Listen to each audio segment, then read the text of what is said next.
ନମସ୍କାର, ଆସନ୍ତୁ ଆରମ୍ଭ କରିବା ଆଜିର ଏହି ସୁନ୍ଦର ଭିଡ଼ିଓଟି। ମକର ସଂକ୍ରାନ୍ତି 2025 ମସିହାରେ କେବେ ପାଳନ କରାଯିବ ଓ ମକର ସଂକ୍ରାନ୍ତିର ମାହାତ୍ମ୍ୟ ବିଷୟରେ ଜାଣିବା। ମକର ସଂକ୍ରାନ୍ତି ଏକ ସର୍ବଭାରତୀୟ ପର୍ବ। ଏହି ପର୍ବକୁ ସମସ୍ତେ ଉତ୍ସାହର ସହିତ ପାଳନ କରନ୍ତି। ଭାରତର ବିଭିନ୍ନ ଅଞ୍ଚଳ ଅପେକ୍ଷା ଦକ୍ଷିଣ ଭାରତରେ ଏହା ସବୁଠାରୁ ବଡ଼ ପର୍ବ। ଦକ୍ଷିଣରେ ଏହାକୁ ପୋଙ୍ଗଲ ବୋଲି କହନ୍ତି। ମକର ସଂକ୍ରାନ୍ତି ଦିନ ସୂର୍ଯ୍ୟ ମକର ରାଶିରେ ପ୍ରବେଶ କରିଥାନ୍ତି। ସୌର ଗଣନା ଅନୁସାରେ ମକର ସଂକ୍ରାନ୍ତିକୁ ମକର ମାସର ପ୍ରଥମ ଦିନ ହିସାବରେ ଗ୍ରହଣ କରାଯାଏ। ସଂକ୍ରାନ୍ତି ହେଉଛି ସୂର୍ଯ୍ୟଙ୍କର ସଂକ୍ରମଣ ବା ଗୋଟିଏ ରାଶିରୁ ଅନ୍ୟ ରାଶିକୁ ଚଳନ କରିବାର ଦିନ। ମକର ସଂକ୍ରାନ୍ତି ଦିନ ସୂର୍ଯ୍ୟ ଧନୁ ରାଶିରୁ ମକର ରାଶିକୁ କ୍ରମଶଃ ଗମନ କରନ୍ତି। ଏହି ଦିନଠାରୁ ସୂର୍ଯ୍ୟଙ୍କର ଉତ୍ତରାୟଣ ଗତି ଆରମ୍ଭ ହୋଇଥାଏ।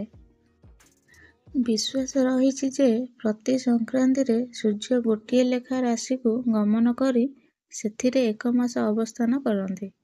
ମକର ସଂକ୍ରାନ୍ତି ଦିନ ସୂର୍ଯ୍ୟ ଉତ୍ତରାୟଣ ହୋଇ ମକର ରାଶିକୁ ଆସନ୍ତି।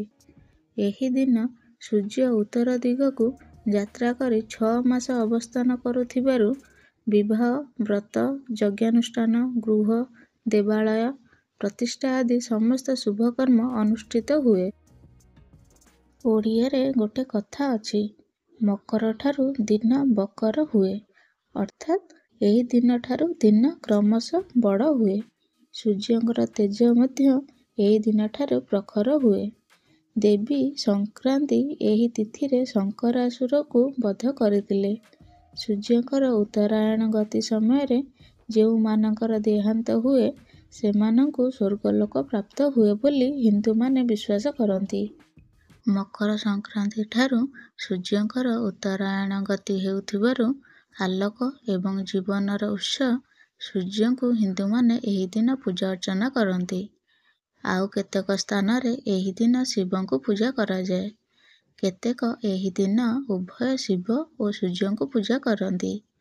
ଏହି ମକର ସଂକ୍ରାନ୍ତିର ପୁଣ୍ୟ କାଳରେ ପ୍ରତ୍ୟୁଷରୁ ସ୍ନାନାଦି କାର୍ଯ୍ୟ ସମାପନ କରି ସୂର୍ଯ୍ୟଙ୍କୁ ଦର୍ଶନ କଲେ ସକଳ ପାପରୁ ମୁକ୍ତି ମିଳେ ବୋଲି ବିଶ୍ୱାସ ଅଛି। ଏହି ଦିନ ପ୍ରସିଦ୍ଧ ଗଙ୍ଗାସାଗର ଠାରେ ଏକ ବିରାଟ ମେଳା ହୁଏ। ପୁଣ୍ୟ ଲାଭ ଆଶାରେ ଏହି ଦିନ ଅନେକ ଧାର୍ମିକ ଲୋକ ଗଙ୍ଗାସାଗରରେ ବୁଡ଼ ପକାଇଥାନ୍ତି। ମକର ସଂକ୍ରାନ୍ତି ଦିନ ଅନେକ ସ୍ଥାନରେ ଗୁଡ଼ି ଉଡ଼ା ପ୍ରତିଯୋଗିତା ଆୟୋଜନ କରାଯାଇଥାଏ।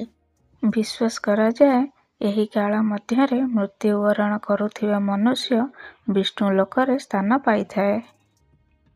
ଏହି ପବିତ୍ର ଦିନରେ ଶ୍ରୀମନ୍ଦିରରେ ଶ୍ରୀ ଜଗନ୍ନାଥ ମହାପ୍ରଭୁଙ୍କର ଦ୍ୱାଦଶ ଯାତ୍ରା ମଧ୍ୟରେ ଅନ୍ୟତମ ଉତ୍ତରାୟଣ ଯାତ୍ରା ବା ମକର ସଂକ୍ରାନ୍ତି ଉତ୍ସବ ମହା ସମାରୋହରେ ପାଳିତ ହୋଇଥାଏ।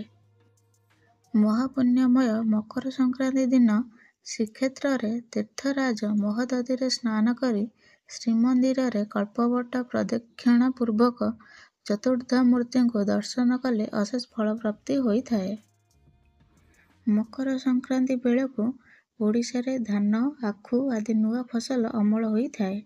ତେଣୁ ସେଦିନ ନୂଆ ଧାନରୁ ପ୍ରସ୍ତୁତ ଅପକ୍ୱ ଅରୁଆ ଚାଉଳ, ନୂଆ ଗୁଡ଼, ଛେନା, ନଡ଼ିଆ, ପାଚିଲା କଦଳୀ, ଘିଅ, କ୍ଷୀର ଇତ୍ୟାଦି ଗୋଳିଆ ଗୋଟିଏ ସୁମିଷ୍ଟ ଭୋଗ ପ୍ରସ୍ତୁତ କରି ଗୃହ ଦେବତାଙ୍କୁ ଓ ଧାନକଳାରେ ଭୋଗ ଲଗାଯାଏ।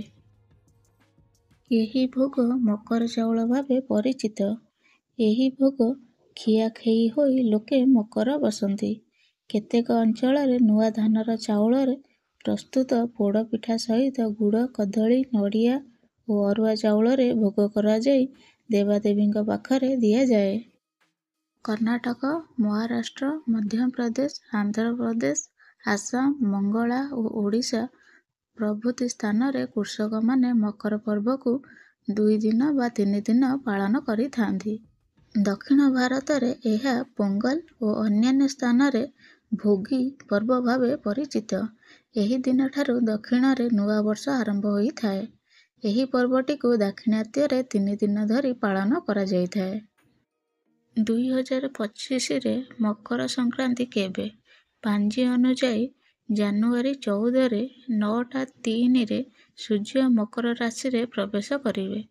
14 ଜାନୁଆରୀରେ ମକର ସଂକ୍ରାନ୍ତି ପାଳନ କରାଯିବ। ମକର ସଂକ୍ରାନ୍ତି ଶୁଭ ସମୟ।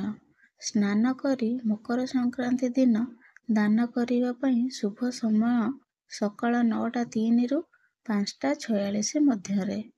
ଗଙ୍ଗାରେ ସ୍ନାନ କରିବା ଏବଂ ଏହି ଶୁଭ ସମୟରେ ଦାନ କରିବା ବିଶେଷ ଲାଭ ଦେବ। ଏହାର ପୁଣ୍ୟକାଳ ଅବଧି 8 ଘଣ୍ଟା 43 ମିନିଟ୍।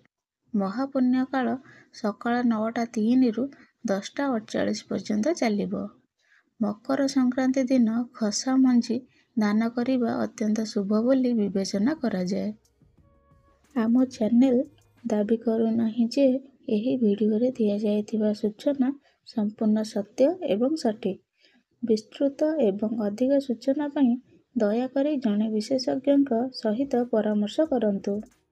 ଆଜି ପାଇଁ ଭିଡ଼ିଓଟି ଏତିକି। ପୁଣି ଦେଖାହେବ ଆଉ ଗୋଟେ ସୁନ୍ଦର ଭିଡ଼ିଓରେ। Thanks for watching.